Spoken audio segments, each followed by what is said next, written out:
Šis baltais aparāts ir Volkswagen Caddy. Tātad kompakto komercauto klasika no Volkswagen Nutzfahrzeuge. Caddy kā Caddy. Taču tā dokumentos ir rakstīts, ka šo modeli sauc Caddy Flexible. Ko tad tas varētu nozīmēt? Vai automašīna ir salokām uz pusēm, varbūt no tās var izlaist gaisu un to sarulēt un pasist padusē, vai varbūt tā, piemēram, iet uz benzīnu un dabasgāzi? To mēs šodien arī noskaidrosim.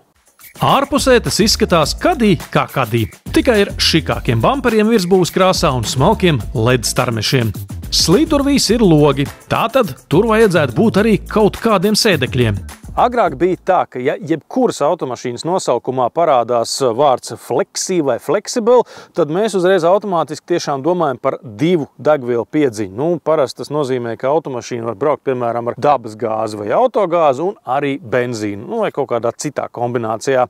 Taču Caddy gadījumā stāsts ir par ko citu.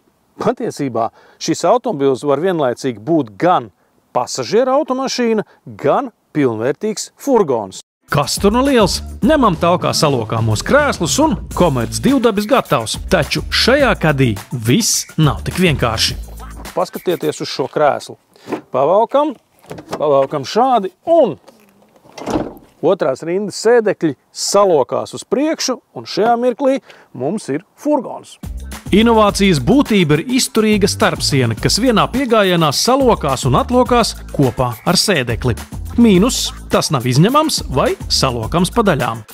Ja mēs skatāmies uz aizmugurējām durvīm, skaidrs, ka darīšana mums ir ar komercauto, jo durvis varās uz sāniem, nevis uz augšu. Virām ir papildus fiksatori, kas ļauj atvāst durvis 180 grādu leņķī. Ar paceltu sēdekli pat standarta Caddy kravas telpa ir vismaz kubikmetru pusotru liela. Tiesa gan, šādas inovācijas maksā naudu. Šāda Caddy kargo bāzes cena ir nedaudz virs 41 000 eiro. Savukārt demonstrācijas automašīna maksā gandrīz 47 000. Tātad pa pusē pasažieru, pa pusē kravas Caddy maksā tikpat, cik līdzīgu izmēru crossovers. Ko tad mēs saņemam Volkswagen kabīnē? Caddy kabīne, kā jau vienmēr, ir tāda pati kā tā laika vai tās paudzes aktuāliem pasažieru Volkswageniem, tikai ar lētākiem materiāliem, cietākām plastmasām, bet viss pārējais ir atbilstoši laika garam. Tāpēc mums ir virtuālais mērskālu panelis, tāpēc mums ir skārienjutīgais ekrāns, tāpēc mums ir jaunā vecā stūra, kas ir ļoti labi, un te ir arī labs regulēšanas diapazons. Tāpēc gaismas mēs slēdzam nevis ar pogām vai kloķīti, bet te ar tādu skārienjutīgu paneli. Labi, ka tas ir nolikts tik augstu, un tāpēc, jo mums ir automāts, parastās sviras vietā mums ir šāds slēdzis. Un, mums ir pat lāpstiņas zem stūris. Pie 122 zirgspēkiem laikam jau par nekādu sportisku braukšanu runāt mēs nevaram. Tātad mēs piespiedu pārnesumu slēgšanu varam izmantot, piemēram, tajā gadījumā, ja mums uz tā aizmugurē redzamā āķa ir uzkabināta piekabe. Citādi kā par funkcionālu Caddy kabīni dēvēt nevar. Pa vidu ir vismaz 5 dažādi nodalījumi, plus plaukts uz paneļa un arī virs galvas. Pirmo reizi mūžā, pateicoties šai Caddy komplektācijai, es redzu, kā izskatās Volkswagen ar jauno vidējo ekrānu, bet bez klimata sistēmas. Te nav automātiskā klimata kontrola, te ir parasts kondicionieris.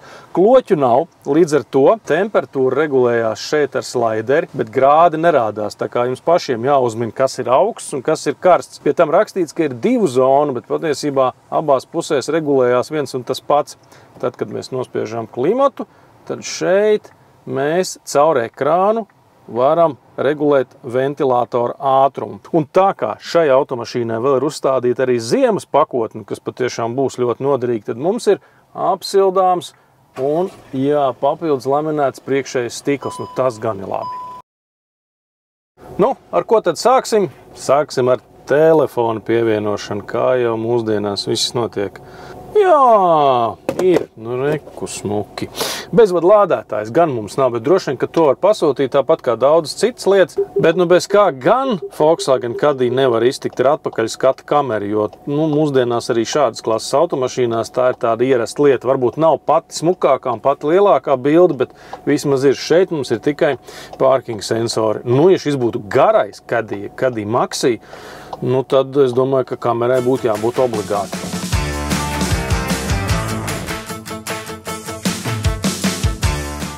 Runājot par dzinējiem, izvēle joprojām ir starp benzīna un dīzeļdzinējiem. Mēs braucam ar visvājāko dīzeli, 122 zirgspēki, un tam ir arī 7 pakāpju, 2 pārnesumu kārba. Tāda diezgan normāla kombinācija, sevišķi ātrs tas buss nav, bet pilnīgi pietiek.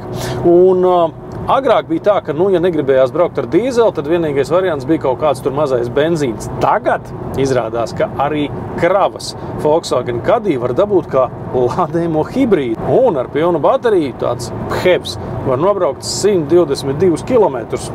Tas ir apsvēršanas vērts variants. Jaunā Volkswagen Caddy Cargo Flexible testa noslēgumā nolēma izmēģināt to automašīnas daļu, kas līdz šim vārda tiešā nozīmē karājās gaisā, proti aizmugurējos sēdekļus. Sēdēšana aizmugurē gan ir tāda interesanta, ļoti augsta, kā savulaik Land Rover Discovery. No otrās rindas arī var redzēt, pa kādiem grāviem jūs tur braucat, un te arī tā, ka es redzu ceļu pāri vadītājiem, pāri pasažieriem. Es pat varu paskatīties, kas tur ir paslēdz tajā augšējā plauktiņā, bet kopumā ir visai ērti, tāpēc, ka te ir 3 atsevišķi nodalītas sēdvietas, un vietas kājām arī ir pietiekami daudz, arī tad, ja es sēžu pa vidu. Protams, ka šāda sarežģīta un, ko tur slēpt, arī padārga sēdekļu sistēma būs nepieciešama ne katram. Un tomēr būs gan privāta personas, gan uzņēmumi, kas šādā veidā varbūt pat, varēs, kā saka tautā, nošaut 2 zaķus ar 1 šāvienu. Un, kas attiec uz Volkswagen Caddy kā tādu, mēs jau vienmēr kaut ko sagaidām no Volkswagen vairāk nekā no galvenajiem, piemēram, franču konkurentiem, jo cena tomēr arī ir drusku augstāka. Tad, jums ir kārtējā inovācija.